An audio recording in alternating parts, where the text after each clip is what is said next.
L'histoire de la strat Pokémon, on va traiter ça tout de suite. Donc là, je suis en live actuellement sur Twitch, mais j'enregistre aussi pour sortir l'épisode sur YouTube. Petit disclaimer, du coup, cette chaîne, elle n'est pas là pour être une chaîne avec du montage, etc. Pour simplement une raison que j'ai déjà d'autres projets en parallèle, que ça me prend beaucoup de temps, qu'enregistrer c'est facile, monter c'est plus dur. Donc éventuellement, s'il y a d'autres personnes qui sont intéressées par le projet, qui veulent participer avec moi et créer quelque chose de super intéressant autour de Pokémon, n'hésitez pas à m'envoyer un message, j'accepterai de l'aide avec grand plaisir. Actuellement, le contenu tel qu'il est, moi tout seul me convient très bien, donc on va partir là-dessus. Forcément, ça sera moins rythmé, ça va être un peu plus long, mais ça va aussi vous permettre d'obtenir de l'information sans... parfois dans les détails, et donc du coup...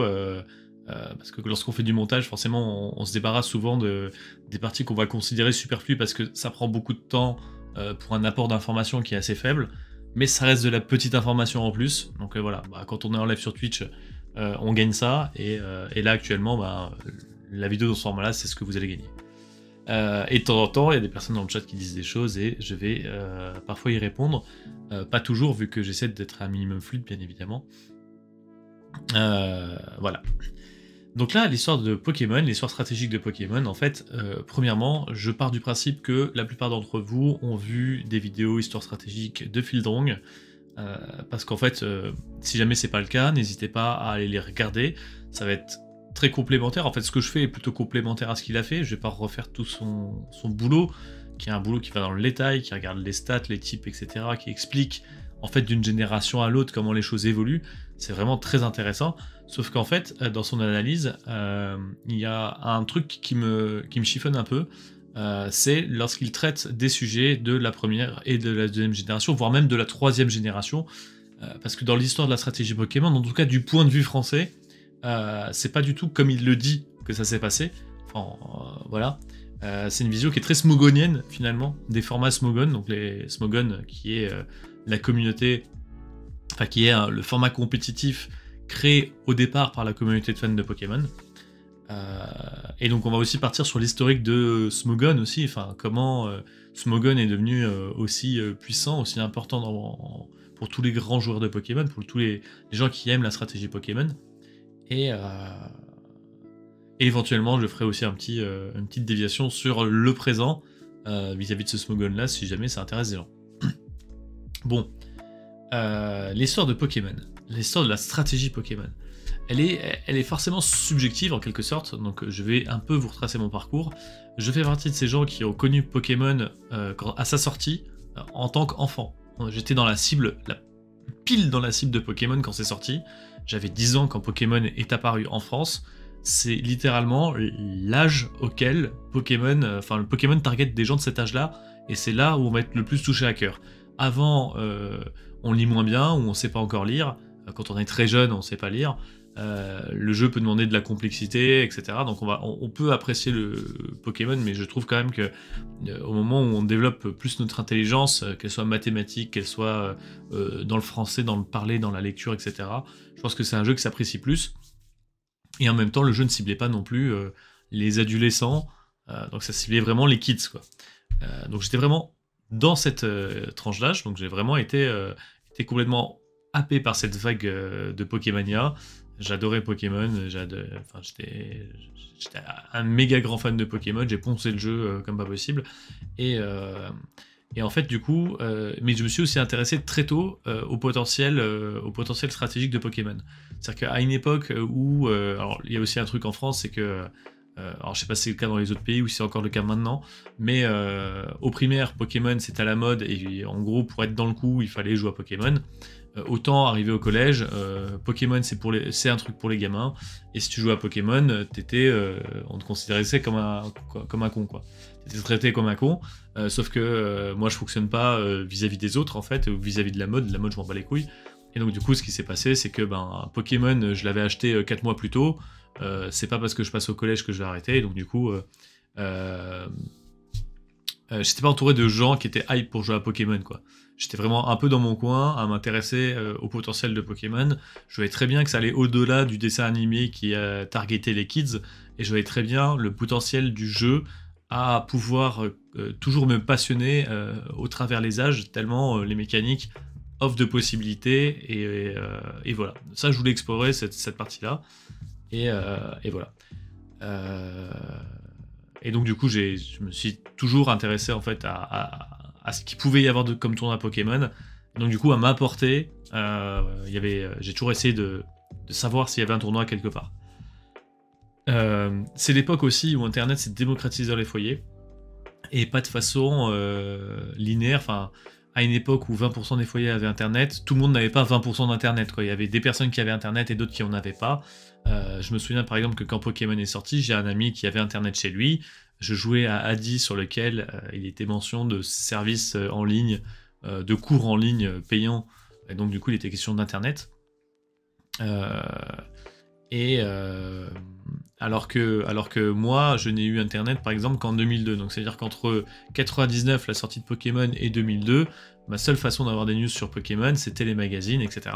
Il y a des personnes qui ont eu Internet beaucoup plus tôt. J'imagine qu'en région parisienne, les personnes avaient déjà Internet quand Pokémon est sorti, et pouvaient donc potentiellement se retrouver sur des forums, communiquer vachement plus vite sur le sujet de Pokémon, voire même avoir déjà des visuels ou même une ROM de Pokémon Or sur leur PC. Alors que moi j'en étais au stade de baver devant 3 images sur un magazine en attendant que le jeu sorte. Donc c'est vraiment une vision qui est assez différente, et ma vision sera différente de quelqu'un qui avait Internet avant moi, de quelqu'un qui habite en région parisienne aussi. Je pense que c'est aussi important, le point de vue que j'ai apporté, et le point de vue de quelqu'un qui n'a pas grandi à Paris, et aussi mon point de vue va être différent de quelqu'un qui aura eu Internet en 2004 ou en 2005, qui n'aura pas eu Internet avant. Parce qu'il y a des personnes qui ont eu Internet dans leur foyer beaucoup plus tard. Donc tout ça, je pense que c'est assez important de le noter, pour être capable d'appréhender ce que je vais dire ensuite. Donc voilà, lorsque Finrong fait une analyse stratégique, en fait, il va dire là 1G, machin c'est fort, etc. Il va présenter les Pokémon qui sont forts et tout, mais vraiment d'un point de vue smogonien, c'est-à-dire comment est-ce qu'on analyse le méta aujourd'hui, comment est-ce qu'on analyse le méta de la première génération. Donc vis-à-vis des gens qui jouent encore en première génération sur le simulateur Pokémon Showdown, des tournois qui peuvent avoir lieu sur ce simulateur en première génération, et de l'historique qu'on a sauvegardé sur Internet vis-à-vis de cette compétition. Et donc du coup forcément de l'historique qu'on va surtout trouver autour de Smogon, parce que j'imagine bien que Finrong, lorsqu'il fait une histoire stratégique, il va pas aller récupérer l'historique, il va pas aller chercher l'historique stratégique sur les autres forums qui faisaient pas du format Smogon. Donc en fait la vision de Finrong lorsqu'il fait l'analyse stratégique d'histoire stratégique de Pokémon, elle est très centrée sur Smogon, qui est pas le cœur, enfin qui est pas le cœur naturel des communautés de fans. C'est une mouture de jeu organisé qui a gagné le pas sur les autres, qui a réussi à convaincre plus de personnes à une période donnée, et qui fait qu'aujourd'hui c'est probablement encore le jeu organisé des fans sur la compétition Pokémon le plus important hors compétition officielle, malgré les tentatives de TPCI pour l'étouffer. Ça, on pourra en parler à la fin. Qu'est-ce que je voulais dire ensuite, c'est que voilà, donc en fait au tout début il n'était pas question de Smogon, en fait il était question de comment est-ce qu'on se retrouve à faire du jeu compétitif dans Pokémon, et en fait sur Pokémon Rouge, tout simplement il n'y a pas de tournoi, en tout cas à envergure nationale. Il n'y a rien qui peut atteindre un enfant entre 10 et 14 ans ailleurs qu'en région parisienne, parce qu'il y a eu un tournoi sur Pokémon Rouge, il me semble, et il était organisé à Paris. Alors ça, je le sais de souvenirs, de paroles d'une personne qui était aussi dans la communauté de fans, très actif et un peu plus âgé que moi, donc avec plus de souvenirs de cette période-là. En plus, il était parisien, et en plus, il avait Internet très tôt, donc bref, il avait tout ce qu'il fallait pour vivre plus intensément Pokémon au niveau à l'époque de Pokémon Rouge et Bleu. Cette période-là, il y a eu un tournoi officiel où tu ramènes ta cartouche, tu joues à Pokémon, etc. Et il n'y a pas de... Il n'y avait pas forcément cette vision compétitive adulte qu'on peut avoir aujourd'hui, parce qu'une grande partie des joueurs ont la majorité depuis un paquet d'années. À l'époque, les joueurs de Pokémon, ils étaient tous ultra jeunes, on se ramenait tous avec notre Pokémon le plus fort avec lequel on a battu la ligue, on tapait des séismes et on était contents. Alors j'imagine que devait peut-être y avoir des personnes averties à ce tournoi-là, mais on n'en était pas au niveau smogonien. Par exemple, la technique du ligotage, je sais pas si elle était connue à ce moment-là en France, peut-être que les Japonais en avaient conscience, mais en tout cas en France, je crois pas. Elle est devenue réputée vachement tard, donc typiquement je faisais déjà la compétition depuis un moment, avant de savoir ce qui était fort ou pas dans Pokémon Rouge et Bleu. Et c'est pas faute d'avoir côtoyé des personnes les plus savantes sur Pokémon pendant un moment, quoi. Donc pour moi, il y a un gap, en fait, de point de vue. Pokémon Rouge et Bleu, parler d'histoire stratégique, on peut parler d'histoire stratégique en disant c'est pas l'histoire stratégique, c'est plutôt comment se porte aujourd'hui la stratégie sur la première génération. En fait, c'est plutôt ça le point de vue, je pense. Parce que l'histoire de la stratégie, en France en tout cas, de la première génération, elle n'existe pas. Je suis tombé sur une vidéo d'ailleurs hier, coup de chance un peu, on va dire, de quelqu'un qui a un peu retracé les jeux Pokémon Stadium. Du coup, il se retrouve forcément... Il y a un truc qui me dérange sur la caméra. Il s'est retrouvé à parler des compétitions Pokémon, parce que ce jeu est très intrinsèquement lié à la compétition Pokémon. En fait, au Japon, il y a eu une série de tournois Pokémon, qui a mené... qui a peut-être donné un jeu compétitif très sérieux, mais en fait, quand Pokémon Rouge et Bleu sont sortis en France, en fait, Pokémon Or et Argent était déjà sorti au Japon, je crois, ou sur le point de sortir, et ils ont précipité la sortie des jeux en Amérique et en France. Donc en fait, on n'a même pas eu le temps de pouvoir installer un jeu compétitif autour de Pokémon, donc ça n'a aucune réalité de parler d'histoire stratégique Pokémon comme une sorte de réalité de à l'époque la stratégie Pokémon c'était comme ça. Non, c'était pas comme ça, il n'y avait pas de stratégie Pokémon. La seule stratégie Pokémon à laquelle on avait accès, c'était Pokémon Stadium. Et là c'est un autre point sur lequel je vais venir et qui va être super important et qui va peut-être un peu spoiler le sujet de la vidéo suivante. Je pense que je cutterai pour en faire 2 vidéos pour YouTube. Ceux qui sont en live, bien entendu, vous allez tout voir d'affilée. En fait, Pokémon Stadium a une place centrale dans ce qu'on peut appeler la stratégie Pokémon à l'époque de Pokémon Rouge et Bleu. En fait, c'est le seul accès qu'on avait à quelque chose qui pouvait ressembler à de la compétition, à part jouer en câble Link avec ses copains, avec nos cartouches directement. Sauf que lorsqu'on faisait ça avec le câble Link, en fait, on jouait avec les vrais niveaux de l'aventure. Il suffisait que quelqu'un ait plus de niveau que toi et en fait il gagnait le combat. Il n'y avait pas d'équité au niveau de ce combat-là. Je me souviens que j'avais roulé sur un de mes camarades de classe. Mon Florizard avait 10 niveaux de plus que son Tortank. Bon bah il partait avec 2 désavantages en fait. C'était fini. Donc voilà, ça c'était vraiment à prendre en compte. Pokémon Stadium pour moi a vraiment joué une place primordiale parce que Pokémon Stadium c'est un jeu dans lequel on va te mettre face à des combats qui sont plutôt durs. Et t'as des règles en fait. De la même façon que tu peux avoir des matchs amicaux et des matchs avec des matchs officiels. Voilà, il y a des sports dans lesquels tu vas jouer tranquille avec des potes et tout. Une fois que tu arrives en compétition, c'est plus cadré, t'as des règles très précises. C'est pas pareil. Et ben là, dans Pokémon, c'est la même chose. Dans Pokémon, quand tu fais l'aventure et que tu joues avec ton câble Link, t'es un peu en train de faire le match amical, t'es en train de jouer, tu joues au tennis sans compter les points, quoi, tu vois, ou alors tu comptes 1, 2, 3, 4, voilà, tu tolères certaines fautes, histoire de continuer l'échange de balles. Voilà, c'est ça le combat en câble Link sur Pokémon Rouge et Bleu. Quand tu passes sur Pokémon Stadium, sur tes 6 Pokémon, il faut que tu en sélectionnes 3, ils sont nivelés... tes Pokémon sont nivelés, enfin tout ça en fait participe au fait que c'est vraiment un jeu qui peut être considéré comme une forme de compétition. Et d'ailleurs dans le jeu japonais il est sorti avant au Japon, il est sorti au Japon avant de sortir en France bien évidemment. Au Japon ils avaient des cups spéciales, des coupes spéciales avec des règles qui correspondaient aux règles des championnats officiels, des championnats nationaux japonais officiels. Donc vraiment, ce jeu est pensé pour être plutôt orienté compétition. Ce jeu est aussi le jeu sur lequel va être accueillie la compétition.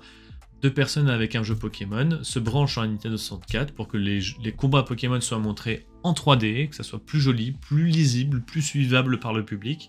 Donc ce jeu est vrai. En fait, ce jeu est pensé pour être le jeu de la compétition sur Pokémon. Alors, tous ceux qui n'ont pas une Nintendo 64 à l'époque sont passés à côté et n'auront du coup forcément pas le même point de vue que moi.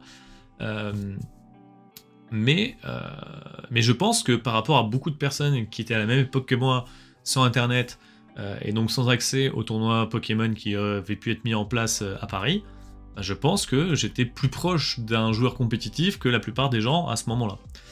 Tout simplement parce que je joue à Pokémon Stadium et que Pokémon Stadium te pousse dans tes retranchements, te pousse à changer tes attaques sur ton Florizard pour qu'il n'ait pas que des attaques plantes, et que tu t'intéresses à des attaques qui font pas de dégâts directs, etc. Tu vois des stratégies en face qui te mettent KO, tu dis ah ouais, j'ai y repensé, tu vois. Tu réfléchis, quoi, tu refais des Pokémon et tu retentes le coup, quoi. C'est un peu comme ça qu'on évoluait un peu à l'époque, en tout cas comment un enfant pouvait évoluer stratégiquement sur Pokémon. Ça faisait pas de miracle, hein, tu finissais par venir à bout du jeu sans trop d'efforts non plus. Il y a certaines compétitions où tu avais le droit de jouer Mewtwo, donc forcément c'était ultra facile. Aujourd'hui, avec le recul, je me dis que je devais jouer Mewtwo dans beaucoup de compétitions Stadium. Donc ça devait être ultra facile de terminer le jeu, mais voilà, ça fait partie pour moi de ce qu'on peut appeler l'histoire stratégique de Pokémon. Ne pas mentionner Pokémon Stadium peut être un peu une erreur. Et quand tu arrives en deuxième génération, c'est un peu la même chose. C'est-à-dire que il n'y a pas encore assez de gens qui ont Internet. Et en fait, les générations sont assez vite enchaînées en fait, au final en France. On est passé de Pokémon Rouge sur Game Boy à 99 à Pokémon Ruby Saphir sur Game Boy Advance en 2003. Ou en 2002 même, je sais plus. Donc vraiment, on a un temps très très court. On a eu plein de Pokémon différents. Et en même temps, Internet qui commence à arriver dans les foyers petit à petit. Donc au fur et à mesure que le temps passe, non seulement on est arrivé sur une mouture de jeu bien plus compatible avec la compétition, Pokémon Ruby Saphir, qui était déjà... qui n'était peut-être pas la version ultime pour qu'une compétition puisse prendre place, mais qui était déjà très très bien foutue. Et on avait toujours cette logique, donc du coup avec Pokémon Or et Argent, d'avoir Pokémon Stadium, mais pas de tournoi disponible, encore une fois. Sauf que, voilà, là dans Pokémon Or et Argent, déjà, il me semble qu'il y avait une tour combat dans Pokémon Crystal ou un truc du genre. Donc déjà, il y avait déjà une notion de tournoi amical, tournoi officiel dans la cartouche, donc, qui te met déjà dans le bain de la compétition. Et pour couronner le tout, dans Pokémon Stadium 2, il y a littéralement tout un cours et toute une documentation technique pour apprendre la stratégie Pokémon. Alors, du point de vue des développeurs, forcément, c'est pas du tout la strat Smogon, c'est pas du tout la strat de joueurs de haut niveau. Quand on regarde les conseils, etc., on en rigole quand on sait ce que c'est la méta sur Pokémon Or et Argent, et qu'on voit les conseils et les stratégies qu'on t'enseigne dans Pokémon Stadium 2, c'est risible, mais c'est un jeu qui t'apprend toute la profondeur de jeu, qui te met en situation, t'as un combat par leçon, donc littéralement, il t'apprend des choses théoriques, et ensuite tu passes à la pratique, et chaque combat est unique, donc même s'ils sont faciles pour un adulte aujourd'hui, bah pour un enfant, c'était vraiment le pied. Et le challenge du jeu, dans sa globalité, était relativement intéressant quand même. Et je pense qu'à l'issue de ces deux générations, il n'y a pas d'histoire stratégique à proprement parler, si ce n'est ce que le Pokémon Company, ce que Game Freak a voulu proposer au travers de ces jeux, Pokémon Stadium 1, Pokémon Stadium 2, et les quelques tournois qui ont pu avoir eu lieu à Paris, mais qui rien de smogonien là-dedans. Donc tout le format qu'on connaît, toute l'intelligence autour du jeu qu'on connaît aujourd'hui, n'existait pas à l'époque en fait. Et si en première génération, Tauros était trop fort parce qu'il avait Ultra Laser, etc., je suis pas sûr qu'en France, il y ait qui que ce soit qui ait joué Tauros Ultra Laser. J'ai pas la confirmation, en vrai j'ai pas vérifié, mais je suis pas sûr qu'il y ait grand monde qui se soit ramené avec ça. Donc même si un mec a gagné avec parce qu'il connaissait la méta des japonais, parce qu'il avait internet, à la limite grand bien lui fasse, mais je pense que la plupart des gens, ils étaient au courant de rien de tout ça en fait, ils se sont ramenés avec leurs Pokémon et puis voilà quoi. Arrive la troisième génération de Pokémon, là internet est vachement plus démocratisé, en tout cas pour moi ça fait un moment que je l'ai à la maison à ce moment-là, ou alors je viens de l'avoir, je sais plus, enfin bref. Et donc du coup la découverte de tous les forums communautaires qui ont été mis en place par des Parisiens, je pense notamment à Pokélord qui aujourd'hui s'appelle Pokémon France, qui fait partie des premiers sites et surtout qui a été le site principal pendant très longtemps. Enfin, pendant 3 ans, c'est pas très longtemps, mais on va dire avant la sortie de la 4ème génération, c'était le site principal de Pokémon, quoi. Tout le monde allait sur ce site-là, les autres existaient à peine. Il y avait une non-compétition qui était en place, quoi. Et il s'avère que c'est un site qui a aussi organisé les premiers tournois d'envergure nationale. C'est-à-dire que ils ont fait des tournois qui pouvaient accueillir le premier 126 personnes, le deuxième 128 personnes, le deuxième 256 et le troisième 512 sur 2 jours. Enfin voilà, gros tournoi Pokémon. Quand tu fais un tournoi, même à Paris, hein, sur Pokémon, et que tu es prêt à accueillir 200 personnes, c'est que tu sais que tu vas faire venir des gens qui viennent pas de Paris. En fait, tu es au courant. T'es au courant quand tu dis que tu vas faire venir 250 personnes, qu'il n'y aura pas des Parisiens dans le tas. Et donc du coup, c'est-à-dire que tu t'estimes capable de toucher des gens hors Paris et de les convaincre de venir à ton tournoi. Donc en 2004, premier tournoi sur Pokémon Ruby Saphir. Il y en a peut-être eu avant en région parisienne, je ne les ai pas vécus, et de souvenir, s'il y en avait eu, de communiquer sur les forums de Pokélord, je l'aurais vu à l'époque et j'aurais essayé d'y aller en fait, dans tous les cas. Même s'il y avait un tournoi de 32 joueurs à Paris, j'aurais essayé d'y aller. Donc et j'en ai vraiment pas souvenir. Je pense que le premier communiqué à grande échelle, c'est le Pokélord Master de 2004 du coup, ou 2003, 2004, 2005, 2006, je crois que c'est ça, ouais, 2004, 5, 6. Et donc du coup, à ce moment-là, on démarre dans un tournoi qui te propose de faire du solo 3v3 avec une petite banlist du genre typiquement Latias Latios interdit, des trucs comme ça. Enfin voilà. On n'est pas du tout sur du format Smogon, encore une fois, on n'est pas sur du solo 6v6. Là, on joue sur Pokémon Colosseum. Enfin, on branche notre cartouche sur Pokémon Colosseum pour pouvoir jouer avec nos Pokémon sur l'environnement 3D. Donc on reste encore vraiment dans la culture du tournoi Pokémon vu à la sauce Nintendo avec les Pokémon Stadium. C'est le même esprit en fait. Pokémon Colosseum, c'est un Pokémon Stadium qui a remplacé ses mini-jeux par une aventure. Mais l'idée de Pokémon Stadium, c'est encore une fois d'avoir un jeu Stadium qui permet de faire des tournois et de montrer les combats sur grand écran, sur un jeu 3D. Et donc du coup, ces Pokémon Master, on était vraiment dans cet esprit-là. On n'était pas avec des câbles Link entre nos Game Boy Advance pour faire des matchs, on était vraiment branchés sur des écrans pour faire les matchs sur les GameCube. Et le tournoi avait lieu de cette façon-là, en élimination directe. Il n'y avait pas du tout de clause smogonienne, je crois même pas qu'il y avait de slip clause à l'époque. Et donc du coup, le jeu avait tous les défauts qu'a pu régler Smogon à l'époque. Hein. Donc pour moi, l'histoire compétitive, encore une fois, en 3ème génération, par exemple, il y a des choses à l'époque qui n'étaient pas connues. Il y a des choses qui n'étaient pas connues, il y a des forces dans la 3ème génération. Aujourd'hui, si vous regardez du coup des histoires strat de Fieldrong lorsqu'il parle de la 3ème génération, c'est vraiment du point de vue du solo 6v6 Smogon appliqué à la 3ème génération. Et en plus de ça, c'est une vision très contemporaine, c'est-à-dire qu'il y a des choses qui vont être fortes et top tier aujourd'hui en format 3ème génération, qui à l'époque, en fait, n'étaient juste pas du tout jouées, parce qu'on n'en avait pas la connaissance et l'intelligence de jeu suffisante. On n'avait pas suffisamment développé nos connaissances autour du jeu pour qu'on se dise que ces strates-là étaient fortes. Voilà. Déjà, il n'y avait pas de Pico, j'ai quasiment pas vu de Pico, il y avait quelques stratégies autour du Pico, mais c'était plus tu poses des Picos et ensuite tu fais des hurlements. Ça se voyait un peu, mais c'était pas... Tu utilisais Pico pour l'utiliser comme ça, tu n'utilisais pas Pico pour faire des dégâts résiduels et punir les switches, tu avais besoin de hurlements pour que tes Picos soient rentables. Et les équipes, grosso modo, c'était tu joues un Euphorie pour tank le spécial, un Hermure pour tank le physique, et à côté de ça, tu joues des Grotons, tu joues des Dratak, tu joues des Métalos. Il y avait même Monaflemite qui était très très très joué en 3ème génération, parce que oui, il attaque une fois sur deux, mais en fait, une fois sur deux, avec le bandeau choix, il te tape un Giga Impact, ou... Non, il n'a pas Giga Impact, mais il te tape une attaque super puissante, ou il te tape un séisme, enfin, il fait super mal ce Pokémon. Et donc du coup, il était joué, en fait, Monaflemite. Aujourd'hui, ça peut paraître absurde, je pense qu'aujourd'hui... Même si tu rejoues en 3ème génération, plus personne ne jouera à Monaflemite parce que tout le monde saura le gérer. Mais à l'époque, Monaflemite ça se jouait et puis c'était ultra top tier en fait. Et c'est pour ça que pour moi, la notion d'histoire stratégique devrait, en tout cas lorsqu'on parle d'histoire dans le sens on regarde dans le passé, on regarde aussi quelles étaient nos connaissances du passé, comment on voyait ça, voilà. Et je me souviens avoir joué Toxic sur Elector parce que j'ai ressorti un set de Pokémon Stadium, tout simplement. On m'a dit bravo.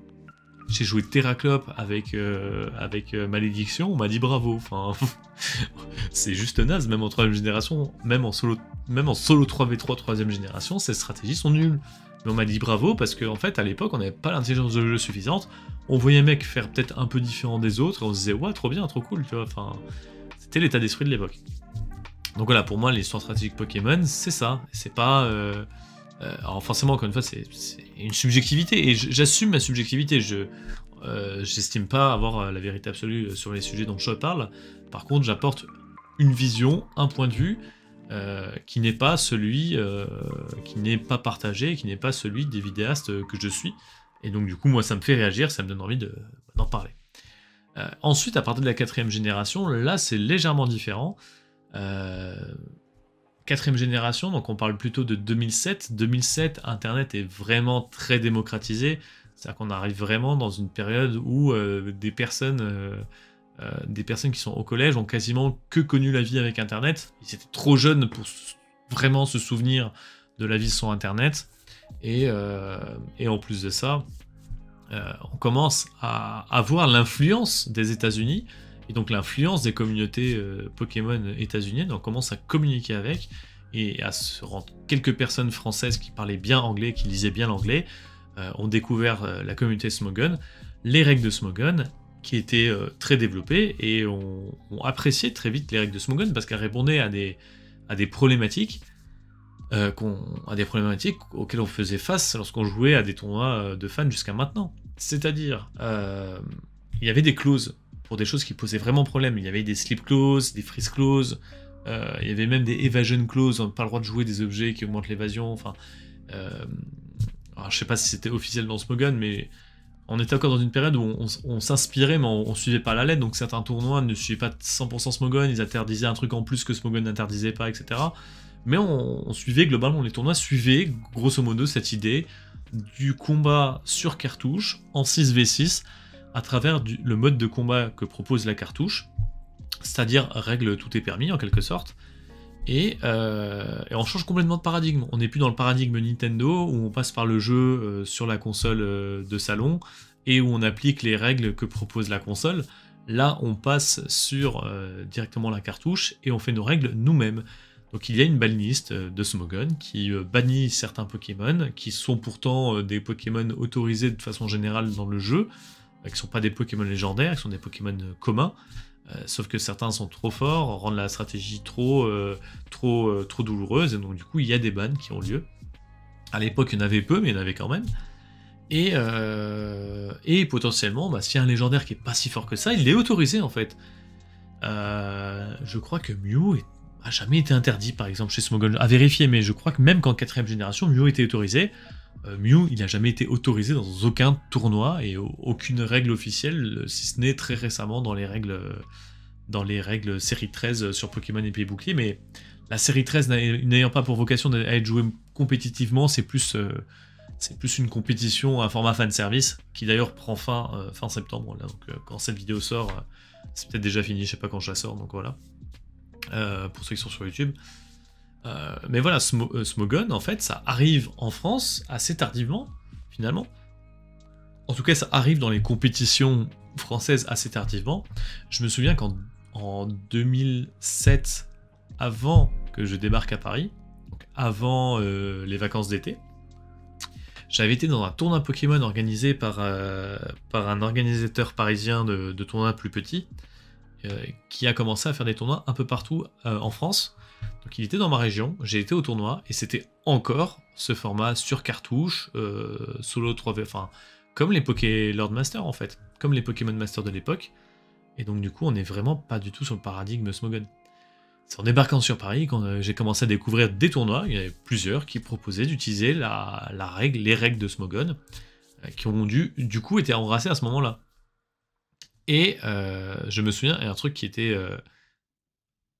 moi que j'ai trouvé bête, mais typiquement, il n'y a pas de team preview sur la cartouche. Tu lances le combat, et tu découvres le premier Pokémon de l'adversaire un peu par surprise, et les autres Pokémon de l'adversaire, tu les connais pas. Sauf qu'en fait, quand tu joues sur la console de salon, tu vois t'as un team preview. Et en fait, dans Pokémon, il y a toujours eu un team preview, sauf que comme tout le monde n'a pas eu Pokémon Stadium, il y a beaucoup de personnes à Paris qui faisaient de la compétition Pokémon sur cartouche, certains en ont fait en 3G, etc., dans des formats où il n'y avait pas de team preview. Donc là, on parle de compétitions plus petites, qui n'ont pas forcément fait du bruit sur Internet, dont j'ai pas été, qui ne sont pas arrivés à ma connaissance, et c'est des personnes qui ont développé plutôt l'esprit combat Pokémon avec des copains. Donc on arrive à des tournois où les gens, il n'y a pas de team preview, ils arrivent sur une console où il y a un team preview, et du coup, on est obligé de cacher l'écran, etc. Enfin, c'est un peu bizarre. Et moi, je trouvais ça un petit peu bébête. Enfin, j'étais déjà dans l'état d'esprit... j'avais déjà compris, en quelque sorte, cet ADN de match amical, match officiel. Et vu que la console nous proposait d'être dans le cadre d'un match officiel, moi, ça m'avait un peu marqué, cette façon de faire. Mais voilà. Alors, attendez, je vais voir un petit peu. Donc à partir de la 4ème génération, je pense qu'on peut dire à ce moment-là que les histoires stratégiques de Field sont précises. Elles sont pas 100% précises, parce qu'aujourd'hui, encore il y a des gens qui jouent en format, par exemple, Diamant Perle sur Pokémon Showdown, et qui jouent... Il existe des compétitions Smogon autour de la 4ème génération, et forcément les gens sont devenus plus forts, plus intelligents. Il y a des choses, des techniques qui ont été développées en 5ème génération, qui se sont avérées utiles en 4ème, typiquement sabotage, avant que ça devienne fort en 6ème génération, personne ne le jouait. Aujourd'hui, dans les vieilles générations, on joue sabotage, parce qu'on s'est rendu compte en 6ème génération que non seulement ça fait des dégâts, mais ça fait perdre l'objet à l'autre, et on a fini par se rendre compte qu'en fait, faire perdre l'objet à l'autre, c'est très fort, et que du coup, on va taper sabotage avec des Pokémon qui n'ont aucun dégât sur le physique, qui donc du coup vont faire des dégâts tout petits, mais le fait de faire perdre l'objet à l'autre, c'est très fort. Et on s'est dit, mais attends, mais si c'est pour faire si peu de dégâts, pourquoi pas le jouer en 4ème génération?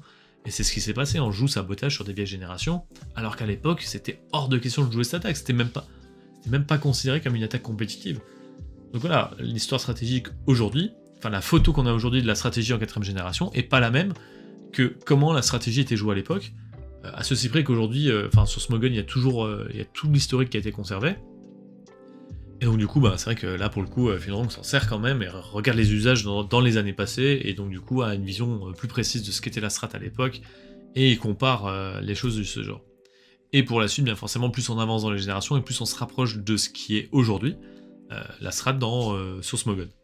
Donc après, le fait qu'ils choisissent d'avoir une vision de la stratégie Pokémon purement Smogon, ça, bien évidemment, c'est normal, parce que c'est le format dans lequel lui joue, et donc du coup, c'est... Disons que si on voulait avoir une vidéo complète,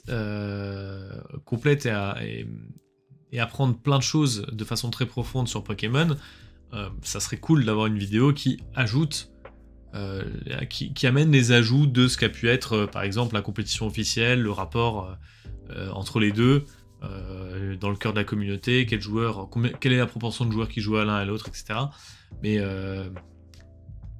Mais je pense que c'était pas le but de son format non plus, c'est pour ça que j'ai fait ce live un petit peu pour discuter de ça, pour apporter cette vision différente de la compétition Pokémon. Petit aparté sur la compétition officielle et le format Smogon. Aujourd'hui, j'estime que en 8ème génération, le chrono de 20 minutes, il n'est pas là pour l'utilisateur, parce qu'en effet, quel est l'intérêt de mettre un chrono de 20 minutes dans un combat? Ça fait chier tout le monde. Et en fait, je pense qu'ils ont assez confiance en leur jeu pour se dire qu'il se vendra malgré le fait qu'ils mettent un timer de 20 minutes qui va faire chier tous les joueurs. Un timer de 20 minutes, ça permet de faire un match VGC en duo 4v4. Ça permet de faire un match en solo 3v3. Mon psychoquac a perdu ses lunettes. Je suis choqué. Un timer de 20 minutes, ça permet pas de boucler un match de solo 6v6. Cependant, c'était déjà le cas en 7ème génération en fait. J'ai encore entendu récemment, je sais plus qui, dire que le chrono de 1 heure en 7ème génération permettait... c'est Field qui l'a dit. Il disait que un chrono de 1 heure permettait de faire un match Pokémon solo 6v6, c'est faux. La finale sur Smogon en 7ème génération, il y a une finale de World Cup Smogon qui s'est déroulée en 500 tours. 500 tours sur cartouche, ça fait largement plus d'1 heure. beaucoup plus d'une heure. Je me demande si ça fait pas 5 heures. En 5 heures, bon déjà, j'imagine que sur Smogon ils n'ont pas joué 5 heures. Mais même s'ils ont joué 5 heures sur cartouche, c'est mort. Et donc du coup, déjà en 7ème génération, le format Smogon ne représentait plus la réalité de la cartouche. Et je m'en souviens bien parce qu'on organisait encore des tournois à l'époque. Ce timer de 1 heure, alors en compétition physique, c'était difficile d'envisager de faire des matchs qui durent plus d'1 heure. Donc tout le monde s'arrangeait pour pas faire des matchs d'1 heure. Cependant, c'est vrai que le fait d'avoir un timer d'1 heure, ça nous aidait pas trop parce qu'en fait, si le match venait à durer jusqu'à 1 heure, le jeu annonce un vainqueur alors que l'arbitrage de notre tournoi ne suit pas les mêmes règles que le jeu. Donc déjà le jeu te dit tu gagnes et en fait l'arbitre te dit tu perds. Il y a des gens qui ont pu grimacer de ça, ce que je peux comprendre. Cependant voilà, ça, la 7ème génération ils ont mis un timer de 1 heure. Le timer de 1 heure, je pense qu'ils étaient déjà là pour faire chier le monde. Ils ont déjà dû se dire en fait les combats de stall ils pourront pas les faire sur cartouche. C'est chiant à regarder, donc au moins on est sûr que sur YouTube on n'aura pas de combat de stall sur le jeu officiel. Ce qui est pas forcément... voilà. Politiquement c'est une idée correcte, mais voilà. Voilà. Et donc du coup le timer de 20 minutes, je pense que c'est une attaque stratégique de la Pokémon Company pour récupérer la paternité sur les compétitions officielles. C'est une façon de ne pas interdire Smogon de faire ses tournois, quoi. C'est une façon officieuse de reprendre la main sur la compétition. Et voilà. Je vais pas rentrer dans le détail de ce point de vue sur la compétition parce que potentiellement ça peut faire une autre vidéo. Je suis assez en forme, je la fais ce soir, donc vous la verrez sur YouTube assez vite. Merci d'avoir regardé la vidéo YouTube. Twitch, restez connectés, on va parler des autres sujets. Sur YouTube, vous les verrez sortir dans les jours prochains. Merci d'avoir suivi, c'était super cool et on se dit à bientôt.